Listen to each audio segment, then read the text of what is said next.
माननीय प्रांत संघ चालक जी, माननीय सह विभाग संघ चालक जी,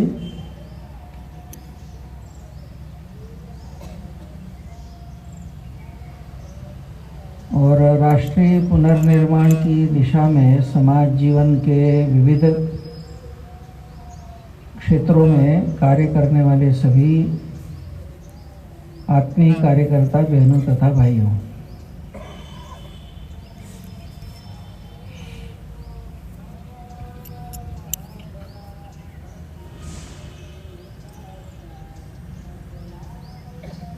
एक उद्देश्य को लेकर के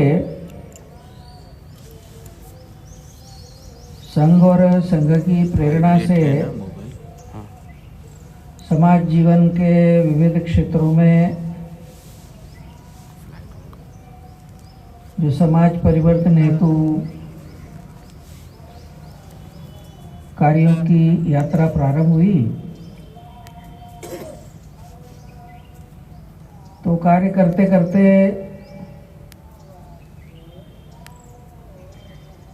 अब संघ को 100 साल होने आए हैं।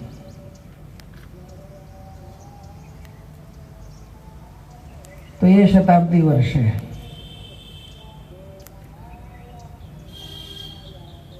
वैसे संघ संस्थापक के मन में तो ये कल्पना नहीं थी। वो कहते थे कि हमें कोई शताब्दी नहीं मनानी है। तो जिस उद्देश्य के लिए कार्य प्रारंभ किया, तो मराठी में कहा करते थे कि याची देही याची डोळा, यानी इसी देह से, इन्हीं आँखों से जिसके लिए कार्य प्रारंभ किया वो देखेंगे। लेकिन काल अपनी गति से चलता है तो वो नहीं हुआ है। तो अब शताब्दी आ गई।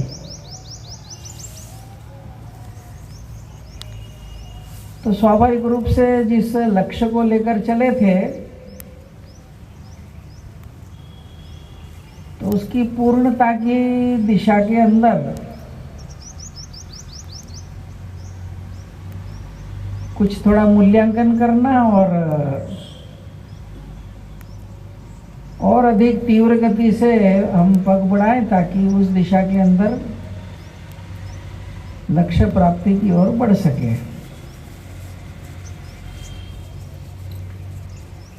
लक्ष्य तो स्पष्ट है। एक बहुत पुराने प्रचारक थे,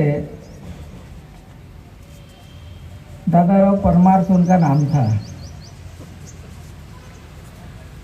और उनकी विशेषता थी कि कोई प्रश्न उनसे पूछो तो इधर प्रश्न पूरा हुआ और उधर वो तुरंत 1-2 वाक्य में उसका उत्तर देते थे। तो एक बार एक व्यक्ति मिला, तो उसने कहा कि व्हाट इज आरएसएस?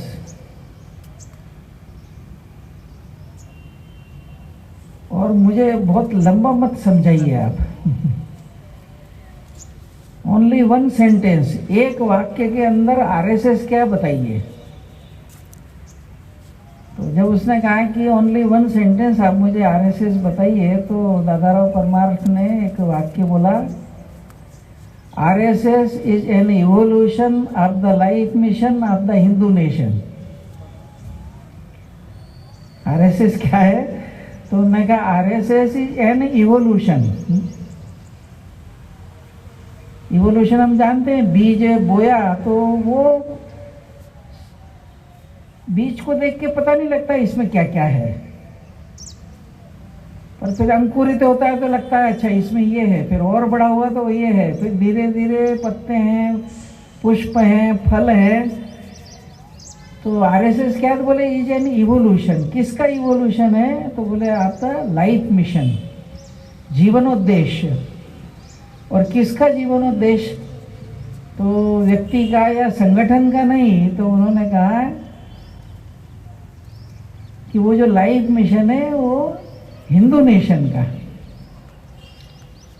ये जो भारत राष्ट्र है, इसका जो सनातन काल से जीवन उद्देश्य है, वर्तमान युग के अंदर उसकी पूर्ति यही आरएसएस है। और भारत का सनातन जीवन उद्देश्य क्या रहा है?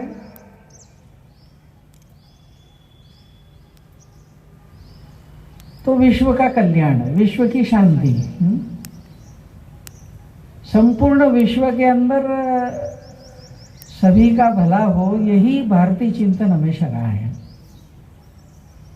और इसलिए हम लोग देखते हैं कि जितना अपना प्राचीन वाङ्मय है, वेदों से लेकर के आरण्यकों, पुराणों, रामायण, महाभारत, हर एक के अंदर देखेंगे तो हमारी जो प्रार्थना है, उस प्रार्थना के अंदर चार अचर सभी के भले की कामना, यही हमारी प्रार्थनाओं में दिखाई देगी।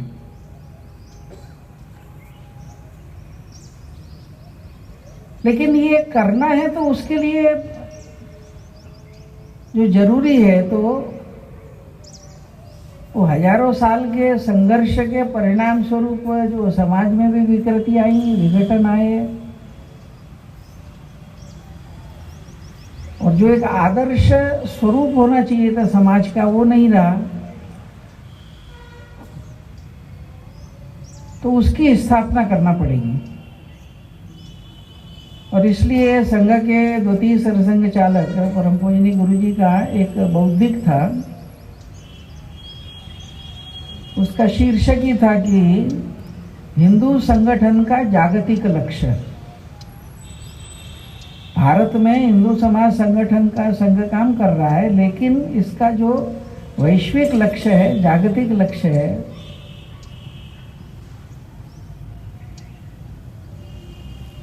वो क्या है? तो यह विश्व कल्याणी है। और वो अगर होना है तो ये उसकी पहली शर्त है। इसलिए उसमें गुरुजी ने कहा था कि युगों से मानव जाति का एक सपना रहा है। कुछ शब्द प्रयोग दुनिया भर में होते हैं, मानव की एकता, विश्व शांति और विश्व कल्याण। दुनिया के किसी भी देश के अंदर, किसी भी उसके अंदर उद्देश्यों में तो ये शब्द प्रयोग होता है। तो मानव एकता, विश्व शांति, विश्व कल्याण का युगों का जो मानव जाति का सपना है, उसके पूर्ण होने की प्रथम शर्त हिंदू संगठन है, ऐसा उन्होंने कहा है। क्यों? क्योंकि जिस तरह का मॉडल चाहिए वो यहीं पर मिलेगा। और ये केवल थ्योरेटिकल नहीं है। कभी क्या भी आप थोड़ा इतिहास का विश्लेषण करेंगे तो दुनिया में हर सभ्यता और समाज अपना विस्तार चाहता है। तो इस दुनिया में ईसाईयत आई तो उसने भी विश्व में अपना प्रभाव फैलाया, इस्लाम आया उसने भी अपना प्रभाव फैलाया। और इन दोनों के जन्म के पहले भारत की जो सनातन संस्कृति है, उसने भी विश्व के अंदर अपना हजारों साल तक अपना प्रभाव फैलाया। लेकिन ये प्रभाव फैलाने के अंदर दुनिया ने जो अनुभव किया, उसका अगर इतिहास देखेंगे तो जो ईसाईयत की यात्रा रही है, इस्लाम की यात्रा रही, तो जहाँ गए वहाँ सभ्यता का विनाश, संस्कृति का विनाश, विद्या के केंद्रों का विनाश और रक्त की नदियाँ। बस यही एक कहानी सारी दुनिया में दिखाई देगी।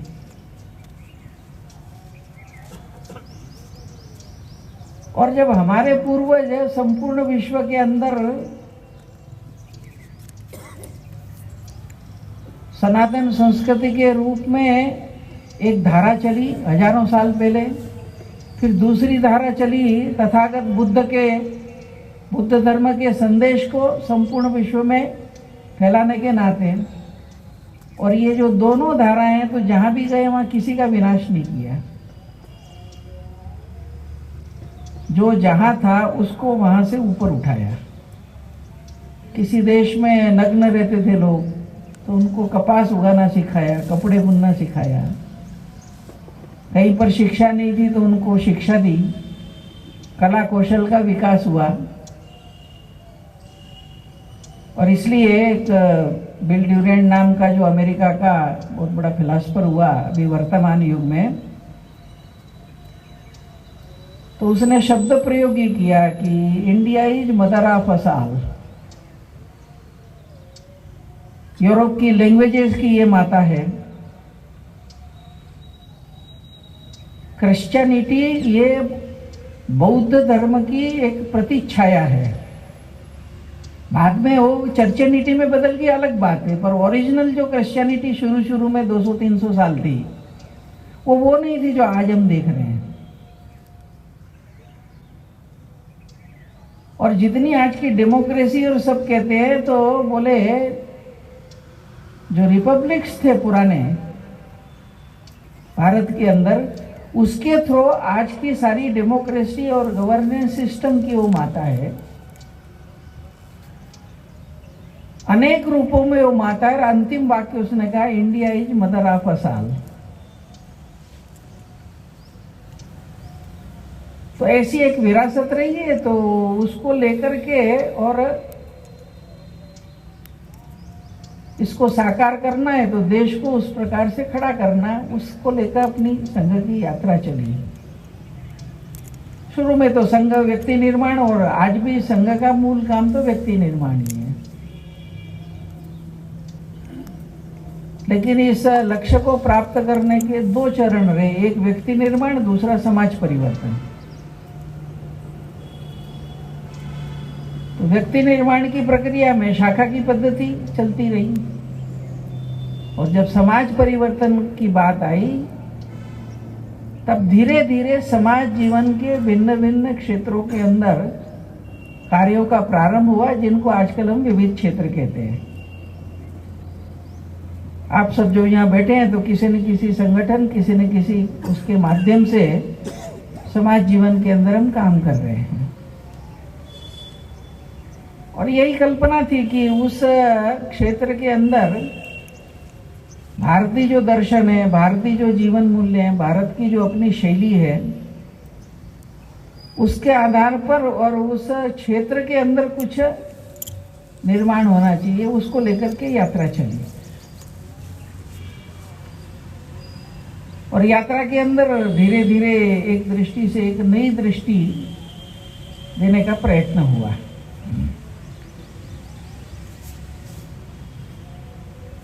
शिक्षा के क्षेत्र में शिशु मंदिर का काम चला, विद्या भारती चली।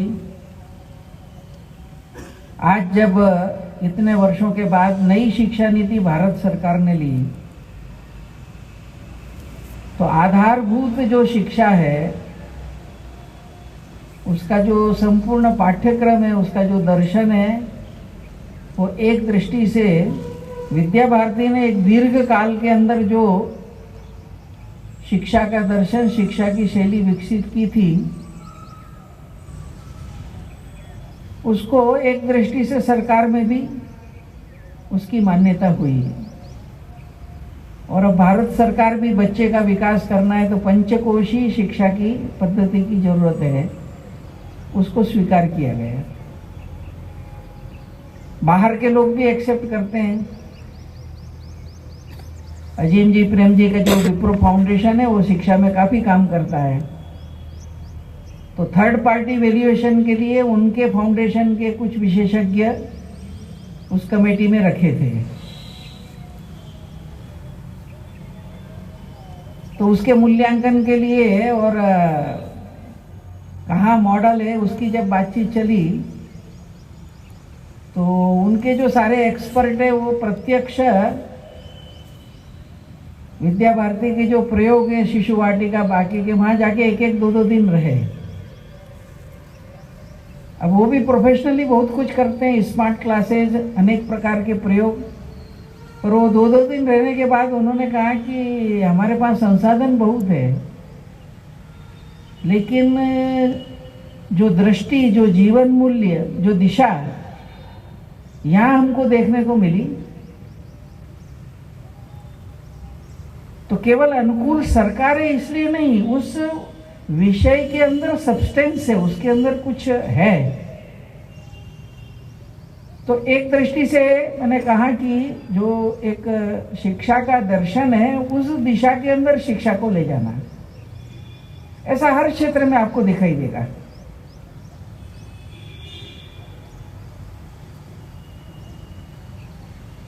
विश्व हिंदू के माध्यम से सभी मत संप्रदायों को एक करने का काम हो,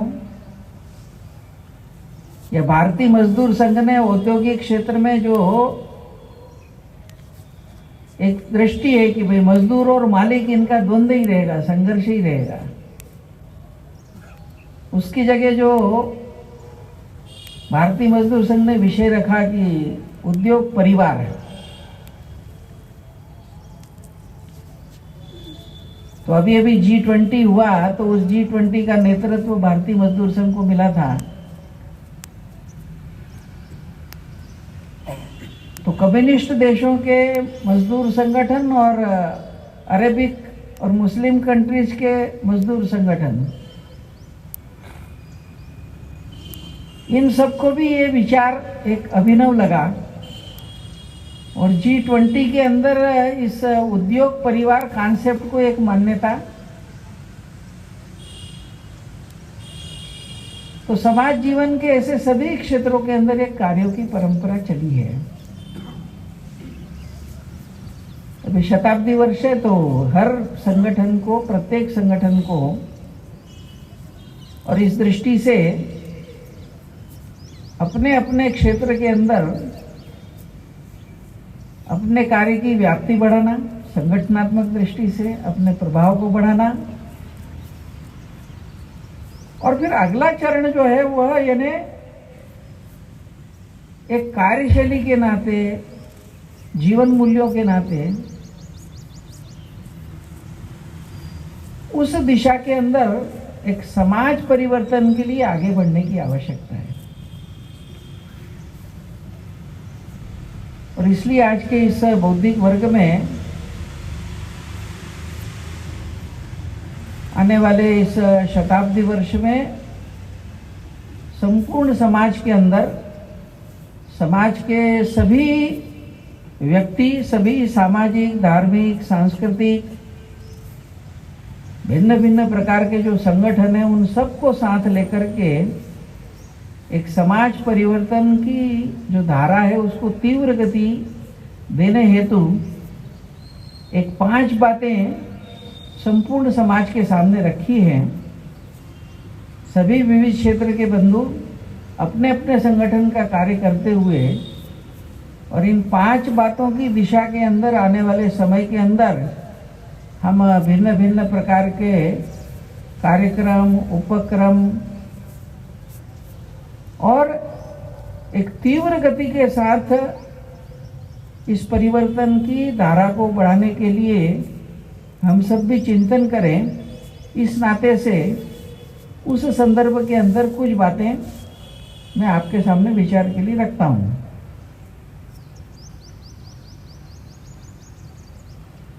जो बात रखी उसमें कहा है पंच परिवर्तन।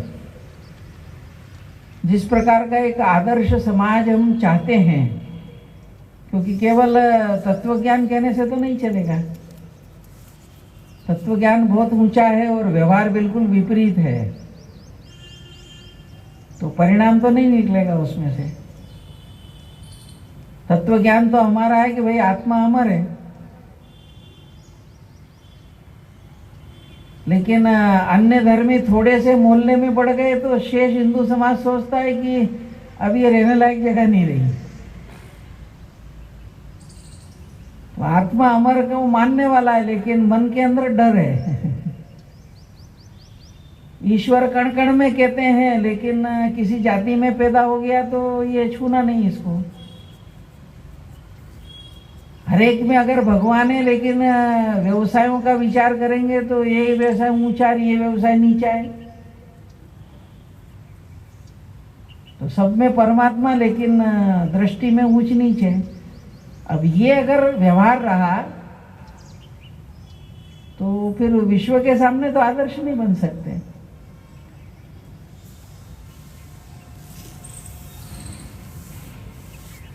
तो इस नाते से एक पंच परिवर्तन के नाते की 5 दिशाओं के अंदर और सभी मिलकर के एक तीव्र गति से हम परिवर्तन की धारा बढ़ाएं। वो 5 विषय, पहला उसमें कुटुंब प्रबोधन, दूसरा है सामाजिक समरसता, तीसरा है पर्यावरण संरक्षण, चौथा है स्वदेशी जीवन शैली, और पांचवा है नागरिक कर्तव्य। ये जो पहला है सबसे आधारभूत है।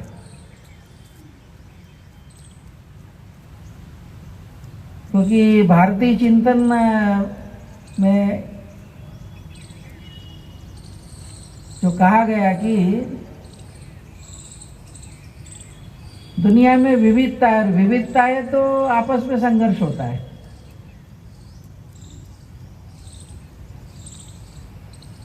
तो विविधताएं भी रहे लेकिन सब मिलजुल कर रहे, एक दूसरे के पूरक बनकर रहे, तो इसके लिए आदर्श कोई मॉडल क्या हो सकता है?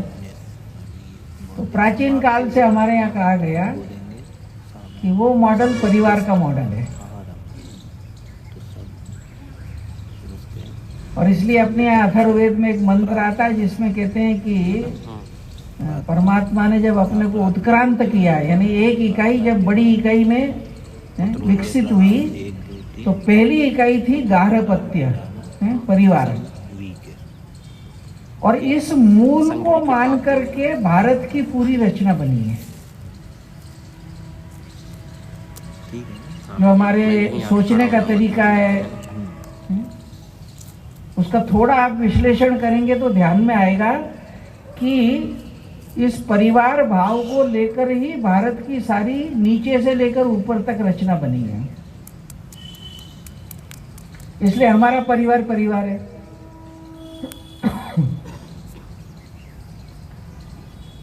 फिर मामा है, काका है, मौसा है, मौसी है, फूफा है, फूफी है,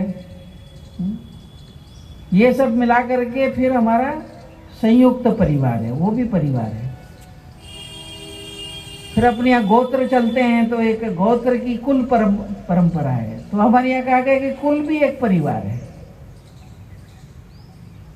आजकल जाति चलता है।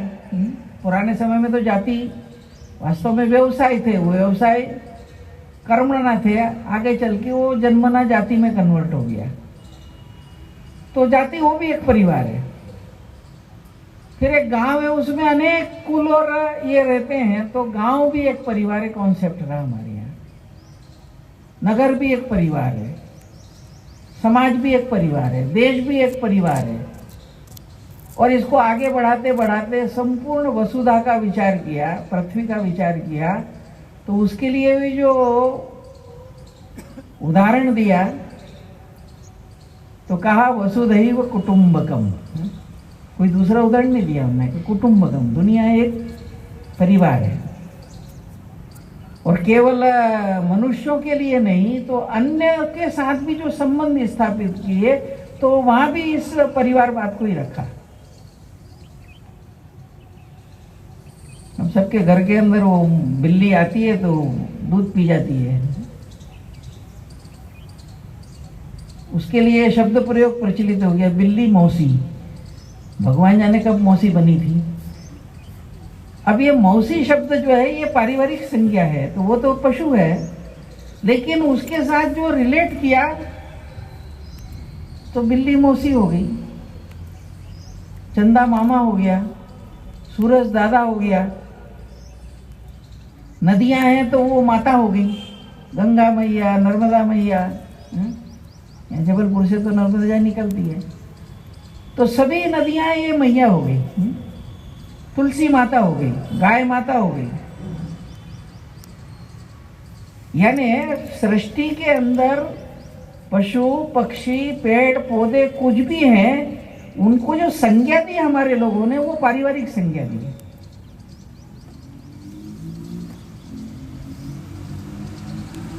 और इसलिए कहा कि ये जो परिवार है ये एक मूलभूत इकाई है, और वो अगर टूट गया तो फिर समाज भी टूटेंगे, सभ्यताएं भी टूटेंगी, देशों के भी विनाश होंगे। और इसके दृश्य आज सारी दुनिया में दिखाई दे रहे हैं। वेस्टर्न कंट्री में जाएंगे आप तो, चाहे नीदरलैंड हो, हॉलैंड हो, यूरोपीय कंट्रीज जितने हैं, 70%, 75%, 60% परिवार जो है वो सिंगल पेरेंट फैमिली है। माँ है तो पिता नहीं है, पिता है तो माँ नहीं है।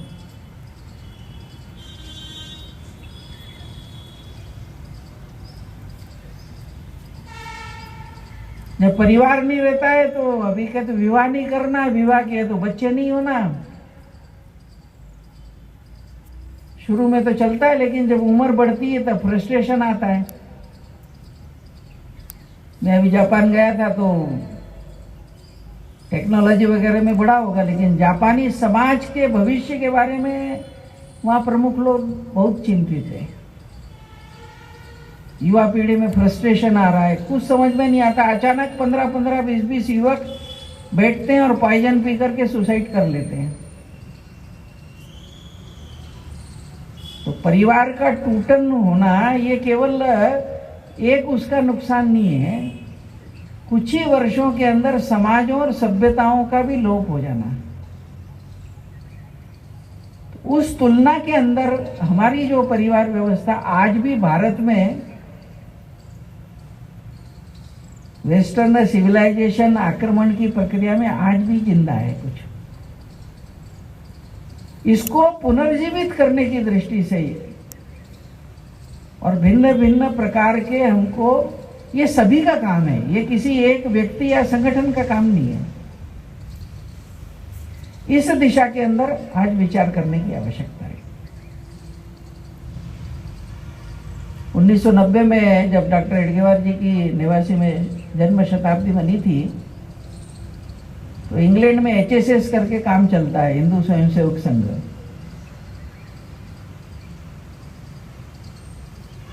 तो मकर संक्रांति के कार्यक्रम में उस समय इंग्लैंड की जो प्रधानमंत्री थी मार्गरेट थैचर, वो उस कार्यक्रम में आई थी हिंदू स्वयंसेवक संघ के। और वहां उन्होंने अपने भाषण में कहा कि इंग्लैंड के समाज को बचने के लिए आप भारतीय लोगों से जितना जल्दी हो सके आपकी जो पारिवारिक व्यवस्था है, आपका जो पारिवारिक परस्पर है, इसको जितना जल्दी हमारा समाज एडाप्ट कर लेगा उतना अच्छा रहेगा। और इस नाते से एक संघ ने कुटुंब प्रबोधन नाम से एक गतिविधि प्रारंभ की।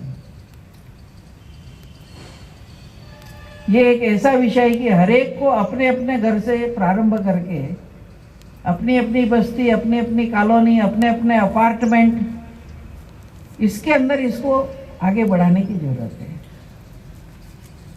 घरों में साप्ताहिक गोष्ठियां हो, जो बच्चों के जीवन में रुचि लेना माँ बापों ने कम कर दिया है और कॉन्ट्रैक्ट देना चालू कर दिया है। कोई इंस्टीट्यूट, कोई ये उसको आदमी बना देंगे, हम उसकी केवल फीस दे देंगे, हम केवल धन का अर्जन करेंगे। ये जो एक ट्रेंड चला है, लेकिन जीवन ही जीवन को बदलता है, उसका कोई शॉर्टकट नहीं होता है। कैरियरिस्ट बनाएंगे तो अंततः गत्वा आपको भी छोड़ देगा। वो कैरियर ही उसके जीवन का हेतु बन गया। भोपाल के अंदर जहाँ सारे पुराने IAS के बंगले हैं, वहां एक अपना वृद्धाश्रम चलता है, पास में एक बड़ा केंद्र है।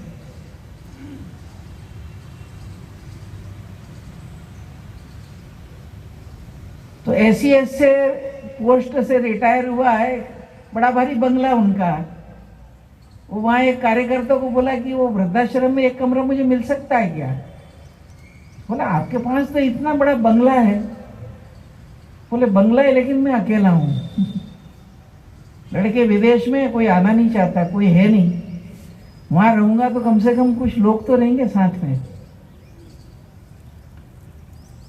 और इस नाते से ये जो हमारी एक विरासत है, तो इस संदर्भ के अंदर घर घर के अंदर हमारी कुछ साप्ताहिक पारिवारिक गोष्ठियां हैं। दिन में एक बार क्यों न हो, परिवार के सब छोटे बड़े सामूहिक एक 10-15 मिनट कुछ प्रार्थना का है। दिन भर में कोई एक बार साथ मिलकर के कुछ भोजन करना है। पास पड़ोसी के लोगों से कुछ परिचय करना है, संपर्क है, इसकी परंपरा बनी रहे। आजकल टेक्नोलॉजी आ गई है, तो मैं कहता हूं कि वो फेसबुक पे 10,000 20,000 लोगों से कनेक्ट रहता है, लेकिन पड़ोसी से रिलेट नहीं होता है, क्योंकि टेक्नोलॉजी कनेक्ट कर सकती है, रिलेट नहीं कर सकती। रिलेट तो जब हम एक दूसरे को मिलेंगे तभी होगा।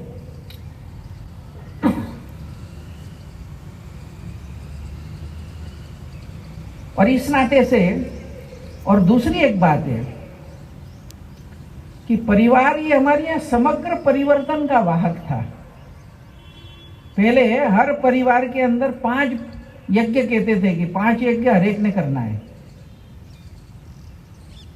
तो एक को कहते थे ब्रह्म यज्ञ, यानी घर के अंदर कुछ ना कुछ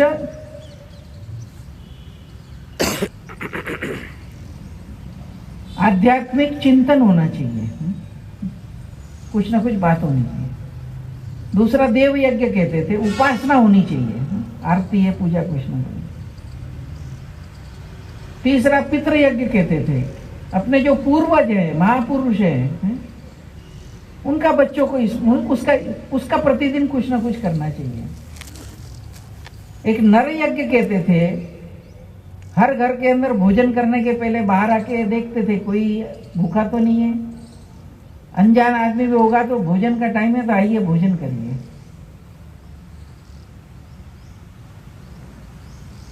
और 5वां जो भूत यज्ञ कहते थे, यानी पशु पक्षी वनस्पति सबकी चिंता करना। तो हर घर के अंदर वो पानी का पात्र टांगते थे कि कोई पक्षी प्यासा, पुराने लोगों को स्मरण होगा कि पक्षी प्यासा होगा तो उसको पानी मिलना चाहिए, तो वो एक उसके लिए रखते थे। पशु जो है उसके लिए घर के बाहर एक हौज बनाते थे कि घूमता हुआ पशु प्यासा हो तो उसको पानी मिल जाए। आजकल हम मॉडर्न हो गए तो आदमी को भी 15 रुपए की बोतल खरीदना पड़ती है। तो ये जो शैलीगत सभ्यतागत परिवर्तन आया है, तो नया कुछ नहीं है, जो पुराना उसको थोड़ा समझना और उसको आज के समय में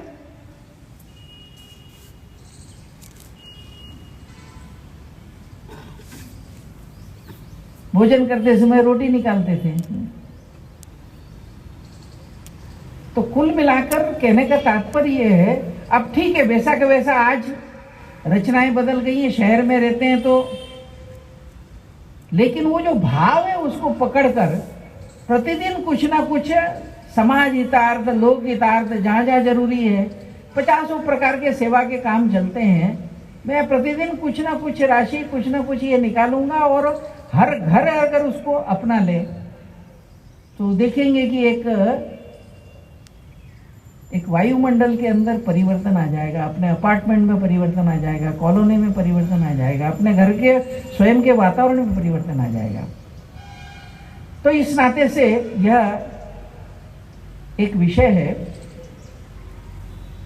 और बहुत से ऐसे सामाजिक संगठन है। स्वामीनारायण संप्रदाय जो है उनके अंदर बहुत पहले से, उनके संप्रदाय के जितने, उसके अंदर ये ग्रह सभा नाम से एक साप्ताहिक ग्रह सभा की परंपरा चलती है। अब अनेक ऐसे संगठन करने लगे हैं। तो इस नाते से हम भी अपने अपने संगठनों के, आपके अधिवेशन होते हैं, कार्यक्रम होते हैं, भिन्न भिन्न ये होते हैं, तो उस सब के अंदर भी थोड़ा सा इस विषय को सबके सामने रखना है। दूसरी भी जो बात है सामाजिक समरसता की, थोड़ा बहुत तो परिवर्तन आया है, लेकिन इसमें और परिवर्तन लाने की आवश्यकता है। और परिवर्तन लाने की दिशा में चलते समय समरसता, क्योंकि दुर्भाग्य से अपने समाज में इस दीर्घ काल में ऐसा हो गया कि जातिगत ऊंच नीच तो एक विषय है,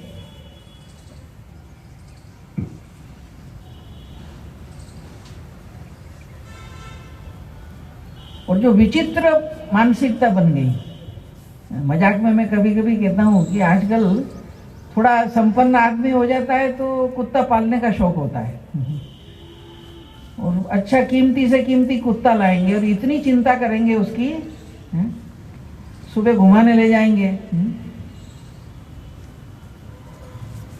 रात को सोते समय बिस्तर पे साथ में सुलाएंगे। तो कुत्ते का स्पर्श करने में कोई प्रॉब्लम नहीं है। गांव में पशुपालन करते हैं तो भैंस को नहलाएंगे, उसमें कोई प्रॉब्लम नहीं है। भैंस को स्पर्श करेगा, कुत्ते को स्पर्श करेगा, बिल्ली को करेगा। लेकिन एक आदमी किसी एक जात में पैदा हो गया तो इसको छूना नहीं। ये एक विचित्र द्वैत जो अपने समाज जीवन में आ गया। तो उसमें तो चलो इतने दिनों से चलते चलते कुछ आए, लेकिन फिर भी मानसिक दृष्टि से कहीं ना कहीं अवचेतन के अंदर, तो आज हर घर के अंदर ये सोचने की आवश्यकता है कि ईश्वर सब में कहने वाले हम लोगों के मन के अंदर तो कहीं अभी भी ये अस्पृश्यता का भाव किसी कोने में छुपा तो नहीं है। और उससे आगे बढ़कर एक और दूसरा जो विषय है कि जाति के साथ साथ व्यवसायों के अंदर भी ऊंच नीच आ गई। भारतीय परंपरा के अंदर श्रम जो है अत्यंत आदरणीय वस्तु था, और जहां भी कुछ कला है, जहां भी कुछ कौशल है उसका आदर, उसकी पूजा, उसका सम्मान होता था। हमारी सारी प्राचीन रचना के अंदर जो हम कहते हैं ना, कभी भारत सोने की चिड़िया था, तो बड़े बड़े कारखाने नहीं थे अपने यहाँ। हर गांव, हर घर जो है वो एक कारखाना था। चमड़े का काम है तो हर घर के अंदर उसकी एक अपनी स्पेशल डिजाइन की कला थी। लकड़ी का काम करने वाला, लोहे का काम करने वाला, तरह तरह की कलाकृति बनाने वाला, और वो सारी दुनिया में एक्सपोर्ट होता था। उसके कारण भारत सोने की चिड़िया बना। पुराने कई रिकॉर्ड है जो कहते हैं कि भारत से सब प्रकार की चीजें रोम और हमारे इन देशों के अंदर आती है, और भारत हमसे कुछ नहीं लेता है क्योंकि वो स्वयं पूर्ण है। तो हमको बदले में वो सोना और चांदी लेता है। तो कहते हैं व्यापार व्यवसाय के माध्यम से दुनिया भर से सोना चांदी का प्रवाह भारत में आता था। ये कहानी 16वीं शताब्दी तक थी। लेकिन उसी देश में ये बीच के कालखंड के अंदर धीरे धीरे हो गया कि नाई का काम छोटा, धोबी का काम छोटा, कुम्हार का काम छोटा। मैं थोड़ा पढ़ लिख गया, मैं उस समाज में पैदा हुआ, तो ये काम छोटा। तो परिणाम स्वरूप ये छोटा काम हम बड़े लोग नहीं करेंगे, तो धीरे धीरे हिंदू समाज उन सब प्रकार के व्यवसायों से बाहर होने लगा, क्योंकि एक समाज की दृष्टि वैसी बन गई, उसका सम्मान खत्म हो गया।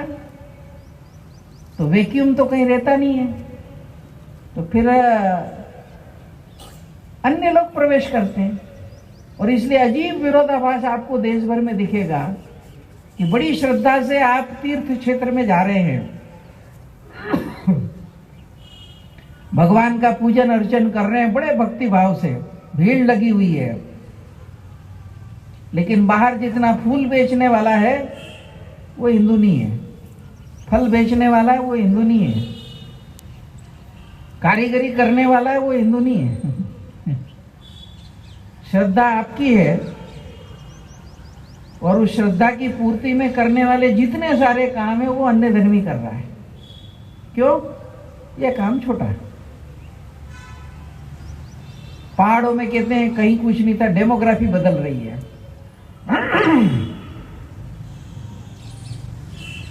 डेमोग्राफी केवल विस्तारवाद के कारण नहीं बढ़ती है।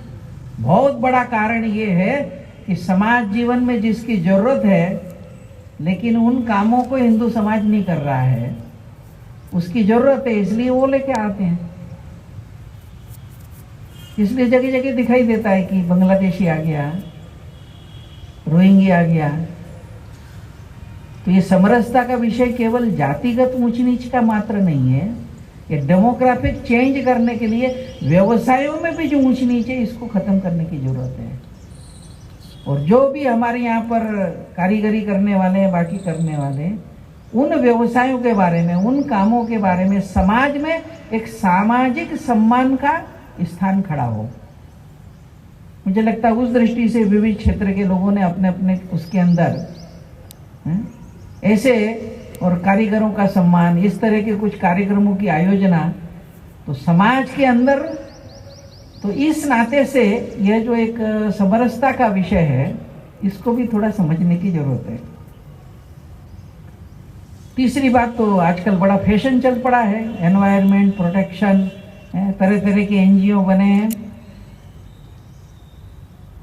तो हमारे यहाँ पर जो है ये पर्यावरण जो है, वास्तव में ये शब्द प्रयोग जो है, ये एनवायरनमेंट का अनुवाद करके एक वेस्टर्न पैरामीटर्स में चला है। हमारे यहाँ का पुराना शब्द है प्रकृति, और प्रकृति में सब है, हम भी प्रकृति के ही एक अंग हैं। इसलिए हमारे यहाँ पर हम और पर्यावरण अलग नहीं है। जैसे नदी, पहाड़, पेड़ ये उसके एक अंग है, वैसे मनुष्य भी एक उसका एक अंग है। और हमारे यहाँ पर कहा गया कि जो जितना समझदार है उसका कर्तव्य उतना ही ज्यादा है। तो चूंकि नदी बोल नहीं सकती, पहाड़ बोल नहीं सकता, पेड़ बोल नहीं सकता, पशु पक्षी बोल नहीं सकते, यानी अपनी बात मनुष्य को बता नहीं सकते हैं, और प्रॉब्लम की जड़ मनुष्य है। किसी ने मजाक में कहा, आजकल प्रदूषण की बड़ी चर्चा चलती ने, दिल्ली में तो इतना प्रदूषण है कि आदमी जिंदा कैसे रह रहा है वही एक अजूबा रहता है। तो एक कक्षा के अंदर प्रश्न पूछे गए, तो उसमें कहा कि प्रदूषण को मुक्त होना है तो क्या करना चाहिए। तो एक बच्चे ने लिखा कि हर साल 15 दिन के लिए कोरोना आना चाहिए, लॉकडाउन होना चाहिए। बोले कोरोना में लॉकडाउन हुआ था ना, तो कोरोना आना चाहिए नहीं कहा, लेकिन उसने कहा कि हर साल 15 दिन के लिए लॉकडाउन होना चाहिए तो प्रदूषण ठीक हो जाएगा। और सबको अनुभव है कि जिस दिन लॉकडाउन हुआ, 2 दिन के अंदर आदमी घर में बंद हुआ, तो 2 दिन के अंदर जो है हरियाणा से हिमालय दिखने लगा, नदियां शुद्ध हो गई है, वायुमंडल एकदम, मनुष्य का स्पर्श न हो तो प्रकृति तो अपने आप में ठीक चलती है। तो आज मनुष्य को सुधरने की जरूरत है। तो इस नाते से ये जो विषय है कि जल स्रोतों की शुद्धि है, जलों का संरक्षण है, निकालने में लगे हैं, भरने में कोई नहीं लगा है। पुराने नदी नाले, और समाज अगर पकड़ लेता है तो चित्र बदल जाता है। बैतूल जिले के अंदर एक सोनागिर पहाड़ी है, वो पूरी नग्न हो गई थी। वहां एक समाज के उससे अपनी एक संस्था, उसने कार्य प्रारंभ किया, हर परिवार को कहा कि आप आइए और पहाड़ पे पेड़ लगाइए, लेकिन पेड़ लगाएंगे तो पेड़ जिंदा रहना चाहिए। तो इसलिए पेड़ का गड्ढा बाद में करना, उसके पहले पहाड़ी के ऊपर एक 6 फुट लंबा, 3 फुट चौड़ा और 2 फुट गहरा एक खंती खोदना पहले, और फिर उस खंती के पास में 2x2 का गड्ढा पेड़ के लिए करना। तो वर्षा जब आएगी तो वो खंती भरा जाएगी, तो पानी उसको मिलता रहेगा। तो परिवार के परिवार जाते थे, दिन भर बाकी सारे साधन रखते थे, श्रमदान करते थे, और हर परिवार अपनी खंती, ऐसा करते करते गए आज 8000 से ऊपर खंतियां पहाड़ी के ऊपर, और वो पूरा पहाड़ जो नग्न था वो पूरा हरा हो गया। उसको जिला प्रशासन ने भी लिया। तो जिला प्रशासन ने अपनी एक मशीनरी और अपनी उस संस्था के साथ लगाई, और मनरेगा के अंदर जितने सारे काम होते हैं, तो बैतूल जिले के अंदर आपको आश्चर्य लगेगा कि 8 लाख से ऊपर खंतियां बैतूल जिले में खुली, और जल की परिस्थिति में एकदम परिवर्तन आ गया। तो जितने भी हम संकट कहते हैं, वो संकट के लिए कोई बड़ी सरकारी स्कीमों की जरूरत नहीं है। तो ये जो कहा कि हमारे यहाँ हवा, पानी, पृथ्वी है, इन सब की दृष्टि से ये पर्यावरण के नाते पेड़, पानी, प्लास्टिक, इन चीजों के संदर्भ के अंदर और हम ये करें, और अपनी जीवन शैली के अंदर जो अल्टरनेटिव उनको प्रोत्साहन दें। तो कुल मिलाकर और आज संपूर्ण विश्व के लिए भी वास्तव में, और भारतीय दर्शन तो मार्गदर्शक है, लेकिन उसका व्यवहार में लाने की आवश्यकता है। ये एनवायरनमेंट के सम्मेलन होते हैं, तो जब जॉर्ज बुश अमेरिका के प्रेसिडेंट थे, उस समय वाइस प्रेसिडेंट अल गोर थे। वो बहुत बड़े एनवायरनमेंट के संदर्भ में काम करने वाले हैं। तो एक वहां पर पृथ्वी सम्मेलन हुआ था, तो उसका उद्घाटन करने अल गोर आए थे। तो उद्घाटन में एक वाक्य उन्होंने कहा कि we have been on wrong track for the last 300 years. It is time to rethink and turn to east for guidance. पिछले 300 साल से हम लोग गलत रास्ते पर चल रहे हैं। अब समय आ गया है कि हम पुनर्चिंतन करें और मार्गदर्शन के लिए पूर्व की ओर देखें। ईस्ट यानी भारत का संदर्भ आता है। तो तत्व ज्ञान हमारे पास है, लेकिन व्यवहार की आवश्यकता है, और इसलिए पर्यावरण का। और चौथी बात है स्वदेशी जीवन शैली। स्वदेशी केवल वस्तु खरीदना ऐसा नहीं है, कभी कभी विचित्र हो जाता है। एक बार एक संघ के कार्यकर्ता एक घर में गए, अच्छा संपन्न घर था, तो जिस कमरे में उनको ठहराना था, तो ये पहुंच गए। तो उन्होंने कहा कि भाई साहब थोड़ा 10 मिनट ठहरिए। तो उन्होंने कहा ठीक है, आप जाके कमरे में सामान रखना है, 10 मिनट क्यों ठहरना है। कहा तो थोड़ा रुक गए। तो 10 मिनट बाद उन्होंने कहा कि हाँ आइए। तो अंदर गए तो बाथरूम के अंदर वो पतंजलि का टूथपेस्ट, स्वदेशी सब सामान रखा।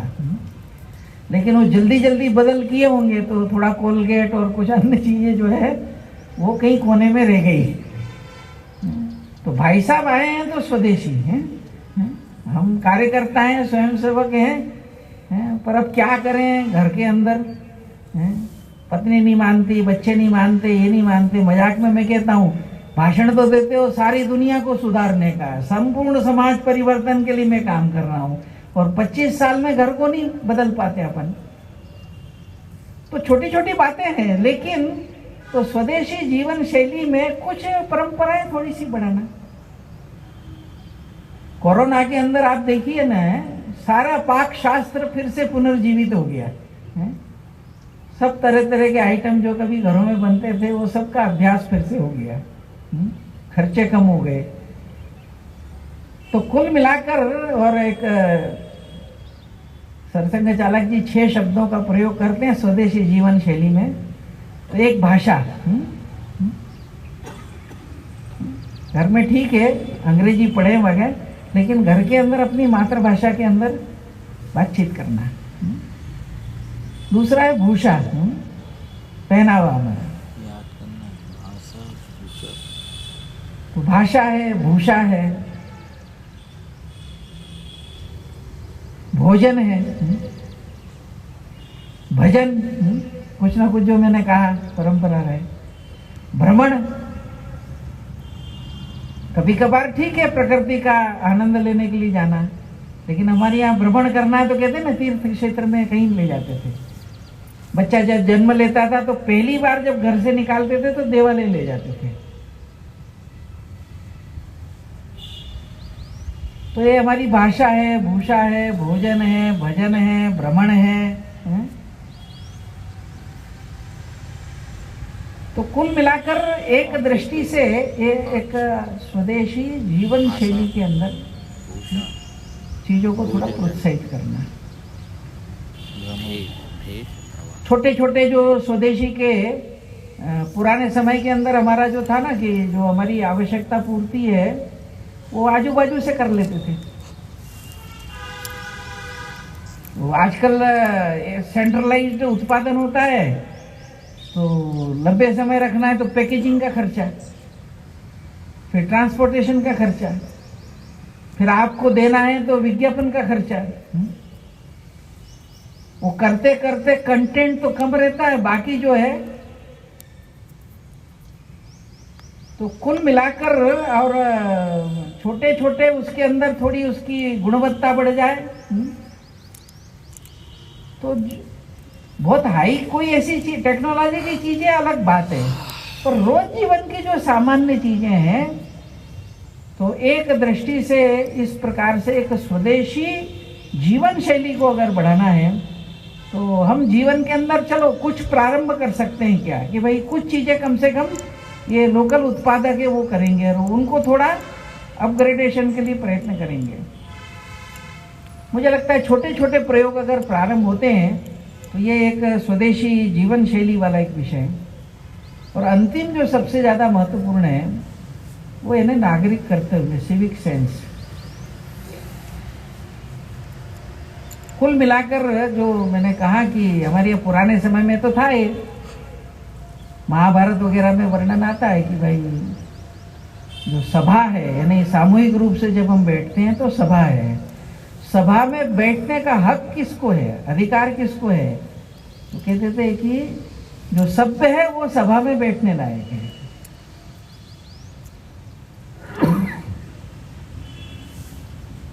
तो सभा में है तो कैसे बैठना, कैसे व्यवहार करना।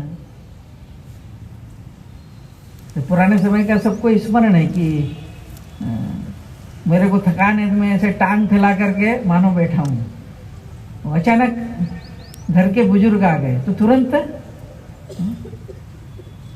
नहीं, कोई बड़े आए हैं तो उस समय कैसे बैठना है, कैसे व्यवहार करना है। तो ये जो एक जीवन के अंदर ये जो व्यवहार का प्रश्न है, तो स्वयं घरों के अंदर व्यवहार, समाज के अंदर व्यवहार, जिन क्षेत्रों में व्यवसायी उसके अंदर हम काम करते हैं वहां पर व्यवहार, तो एक आदर्श नागरिक के नाते से ये बहुत बड़ा विरोधाभास है अभी अपने यहाँ। मैं अभी थाईलैंड गया था, वहाँ अपना HSS का काम चलता है, तो साउथ ईस्ट एशिया की बैठक थी 3-4 दिन पहले ही।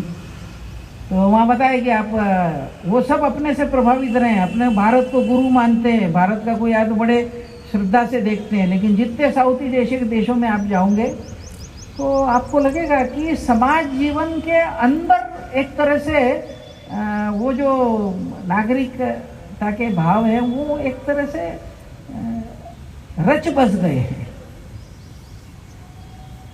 कोई भी वहाँ ऐसा एक हाथ से चीज नहीं देगा आपको।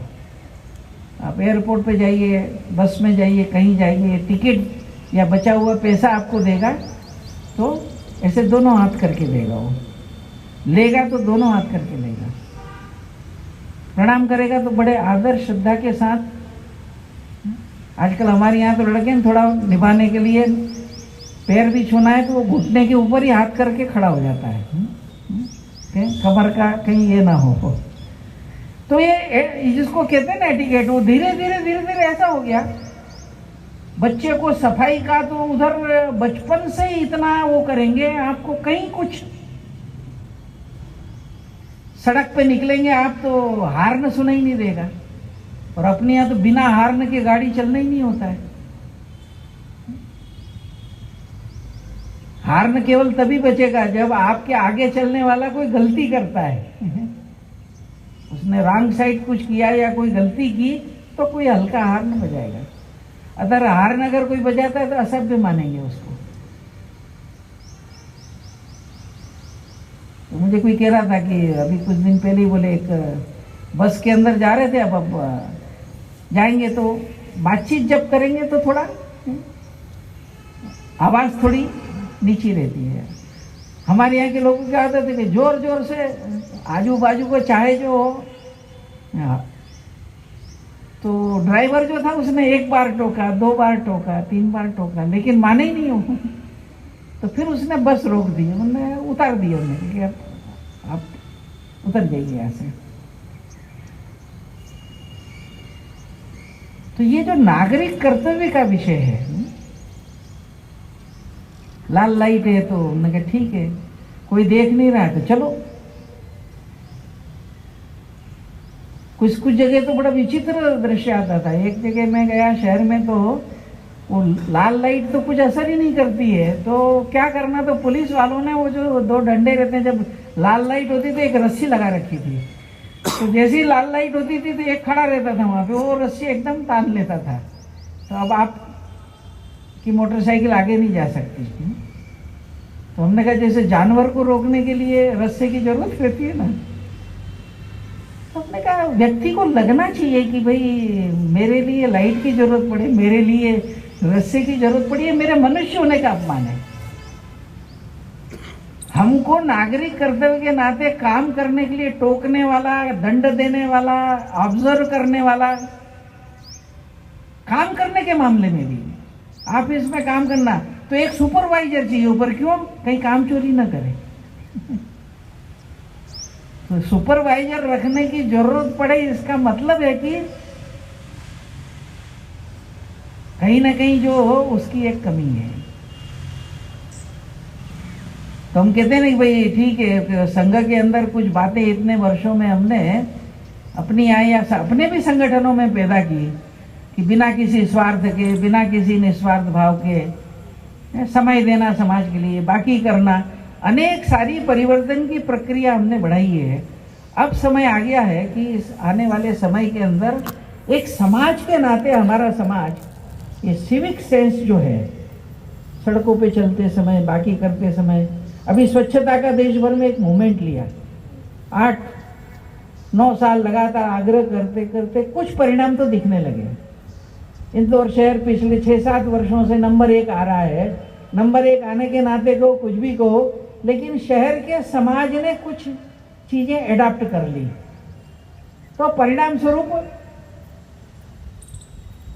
एक परिवर्तन की प्रक्रिया थोड़ी प्रारंभ हुई।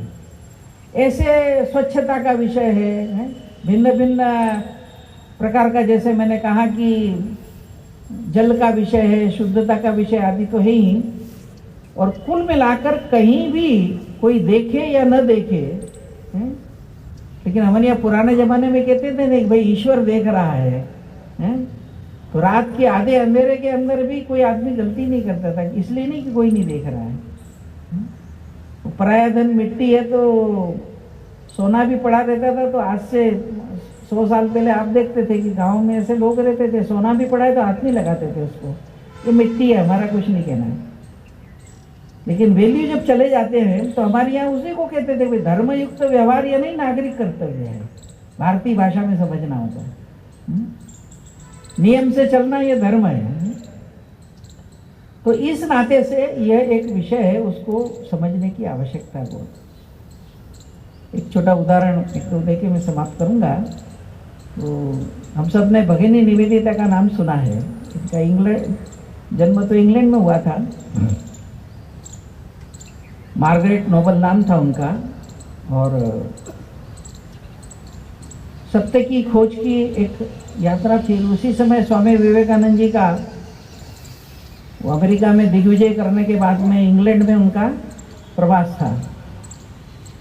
तो एक सभा के अंदर ये मार्गरेट नोबल पहुंची हुई थी। उस भाषण में स्वामी विवेकानंद ने कहा कि अगर मुझे 100 आजन्म ब्रह्मचारी रहकर समाज और मानवता की सेवा के लिए काम करने वाले लोग मिल जाएं तो मैं इस दुनिया का चित्र बदल दूंगा।